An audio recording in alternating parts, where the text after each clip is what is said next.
Hi, let me introduce you to Janice. Isn't she beautiful? I'm very shy, so she's gonna do the talk for me.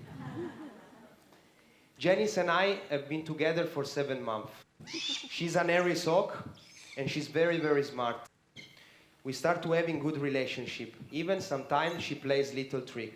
She thinks I'm going to steal the food from her. My relationship with raptors began 9 years ago, when I left Italy at the age of 21. I chose as my destination the farthest and the most beautiful place I could go, New Zealand. Even not far enough to keep my parents from following me. It was there that I discovered the element that I prefer, the air. I started flying in a paraglider. At the beginning I was afraid, but Dano, my instructor, taught me how to overcome my fear. Like any good teacher, he understood my nature, and he helped me to push my own limit, giving me trust and freedom to experiment. My animal teacher did the rest. They showed me the way. High above, they were circling in the warm rising air without moving their wing. I knew that if I would follow them, I could be in the turmoil, and so I could start to climb at very high altitude above the earth. I decided to embark on a trip. I want to cross the country. I want to see New Zealand. By foot and by wing. I start from Queenstown and I finish in Auckland. I hiked and flew for 40 days. I climbed to the top of the mountain, and I spent the night there on top of the world. I travel with no luxuries. I have only one pair of pants, one t-shirt, 2 pairs of underwear, my glider, and my jacket, of course. My diet consists in cracker and chocolate and tuna. My bird eats better: rabbit, duck, pheasant, and pigeon. I wash myself only once a week, but despite my smell, Kiwis, New Zealand people, they were so kind and offered me refuge from time to time. On most of the flight, my birds were there. Those birds were hawk, eagle, falcon, and kite. They weren't afraid of me, sometimes even dangerous. I remember an episode in India when a bird fly past through my wing, and I could have deployed my reserve chute. But initially, I wasn't there for fun. I was there for health issues. I got an operation, and traditional medicine didn't work on me. I knew if I want to heal, I need to be in the forest. So I started to search, and I found an Ayurvedic clinic deep in the Indian forest. The doctor there forced me to find peace. It seems an easy concept, but for a Westerner, slowing down was very complicated. No physical activity, internet, phone, or other distraction were allowed to me. My days were filled with nothing.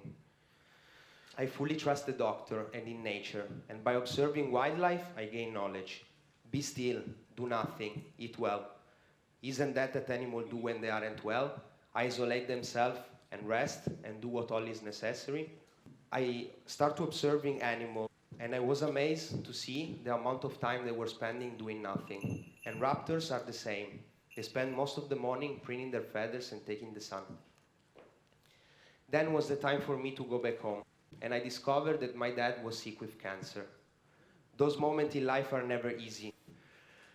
Animals accept death as a part of life, so I try to learn from them. If my dad would have died, I could have accepted better.